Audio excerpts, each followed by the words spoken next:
Chapter 6: Renaissance in India. In India, the age of Renaissance began in the 19th century. The Renaissance was a broad movement that brought about the transition of India from the medieval age to modernity. The movement manifested itself in many fields such as social, political, religious, economic, and cultural. Let us study the movement in this lesson. Indian Renaissance. Educated Indians began to realize that the excessive importance given to religious rites, rituals and customs, superstitions, casteism, social hierarchy, as also the lack of the spirit of scientific inquiry had arrested the progress of Indian society. They realized that India had lost her freedom mainly due to the backwardness of her society. They began to think about how the social ills and evil tendencies could be removed in order to bring about the nation's progress. They began to express their views about how to transform India into a modern nation. This intellectual awakening in India of that period is called the Indian Renaissance. This intellectual awakening began with the middle class that had received Western education. They assimilated new ideas and values through the knowledge they gained from the West. Reform regarding women. The condition of women at the beginning of the 19th century was miserable. They did not get an equal treatment. They were denied education. They had no economic and social rights. They were victims of evil practices such as female infanticide, child marriages, marriages of young girls with aged men, dowry system, sati, tonsure, prohibition of widow marriage, and so on.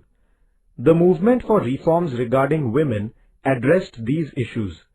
The agitation against the abominable practice of sati, launched by Raja Ram Mohan Roy, led to the passing of the act banning the practice of sati.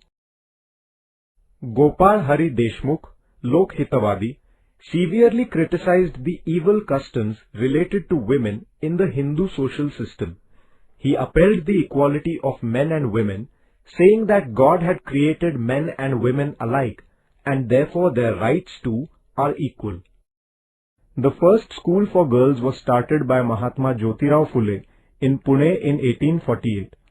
His wife Savitribai Phule taught in the school despite strong opposition from the society.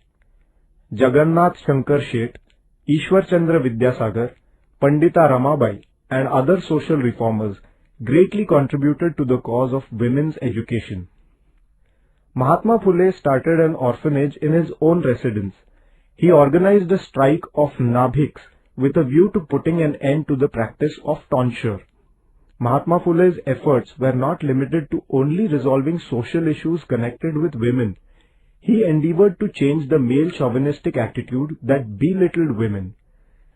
Stri Purush Tulana, 1882, written by Tarabai Shinde, was a fruit born out of his endeavors.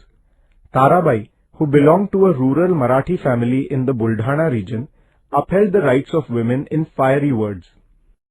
Ishwar Chandra Vidyasagar, Vishnu Shastri Pandit and Viresh Lingam Pantalu made great efforts to obtain recognition for widow marriages. Gopal Ganesh Agarkar strongly objected to the attitude that confined women to kitchen and child rearing. He was of the opinion that boys and girls both should be given the same education. He strongly asserted that a woman should be able to move about in society as freely as a man. Maharshi Dhondo Keshav Karve founded a widow's home or Anath Balikashram for the education of widowed girls. His efforts resulted in the establishment of the first women's university in the 20th century.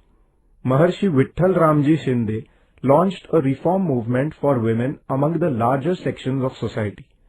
He organized a conference at Mumbai against the practice of Devadasi. In the south, Periyar Ramaswamy Naikar strongly opposed this practice of Devadasi. He condemned the expensive marriage system that reduced women to a secondary position. Dr. Babasaheb Ambedkar, through his articles, exposed the injustice inflicted on women in the male-dominated society. Many women began to join his movement. This movement took women's reforms to the lowest sections of society. The women's reform movement resulted in putting an end to many unjust practices. The idea that women should be treated as equals began to take root. Women began to prove their abilities in many different fields of life. Movement for the abolition of caste discrimination. The caste system was prevalent in Indian society. It was based on inequality, exploitation, and injustice. The social reformers realized that the barrier of the caste system should be removed in order to bring about the progress of the country. Reformers such as Lokhitavadi, Mahatma Phule, Gopal Ganesh Agarkar, Swami Dayanand Saraswati, Narayan Guru, and Vireshilingam Pantalu strongly condemned the evils of the caste system. Mahatma Phule opened the schools for the Dalits. Through his writings, he tried to awaken the Dalits. He was of the view that the right to education should not be limited only to upper-class males, but should also be made available to the downtrodden classes and women. He founded the Satyashodhak Samaj. Through his movement, he endeavored to inculcate the values of social equality and justice. In Kerala, Narayan Guru organized the reform movement for the removal of social inequality. He gave importance to intercaste marriages with a view to abolishing caste discrimination. Later, we shall study the Dalit movement separately. Religious reform movements. Certain institutions established in India during this period gave momentum to social and religious reforms. Raja Ram Mohan Roy founded the Brahmo Samaj in Bengal. The followers of Brahmo Samaj believed that there is only one God. Dadoba Panduranga Tarkhadkar founded the Paramahansa Sabha. An important feature of this society was opposition to the caste system. Atmaram Pandurang Tarkhadkar founded the Prarthana Samaj in Mumbai. Justice M.G. Ranade, Dr. R.G. Bhandarkar, and Justice K.T. Telang were the leaders of the Prarthana Samaj. This society based its tenets on the teachings of the Warkari movement. This society advocated prayers and devotional songs in place of rituals for worshipping God. Swami Dayanand Saraswati founded the Arya Samaj in Mumbai. Swami Vivekanand founded the Ramakrishna Mission. He taught that service to humanity is the true religion. All these institutions criticized superstitions, the caste system, and other ills prevalent in the society. They asked people to have faith in their own conscience and not have blind faith in scriptures. The Ramakrishna Mission, the Arya Samaj, and the Theosophical Society explained the greatness of Indian culture to the world. The Singh Sabha was founded at Amritsar for religious reforms among the Sikhs. It worked for the spread of education and for bringing about modernization in the Sikh society. Later, the Akali movement continued the reformist tradition in the Sikh society. Social reforms in the Muslim society were initiated by Abdul Latif. He founded the Mohammedan Literary Society in Bengal. Sir Syed Ahmad Khan established the Mohammedan Anglo-Oriental College. Later, this institution came to be converted into the Aligarh Muslim University.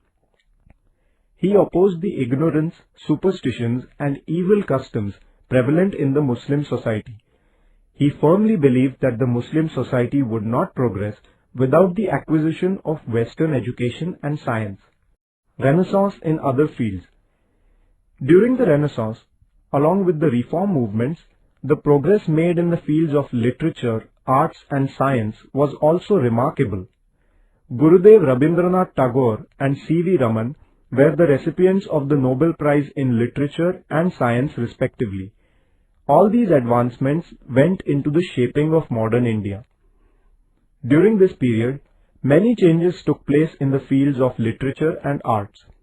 Novel, a new form of literature, emerged. The life of ordinary men and women came to be depicted in literature. Thought-provoking essays were written.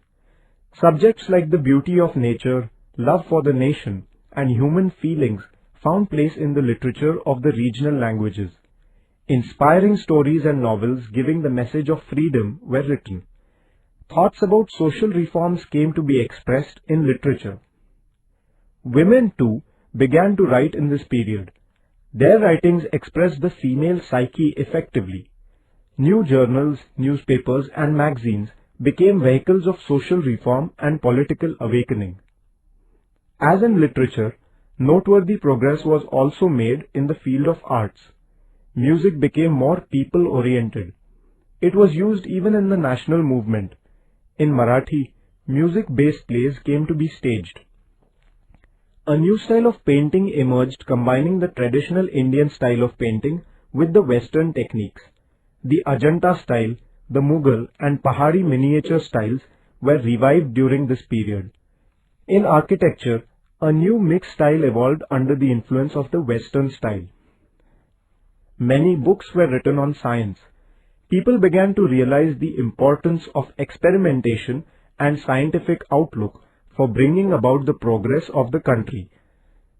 This expression of Renaissance is important in the history of modern India.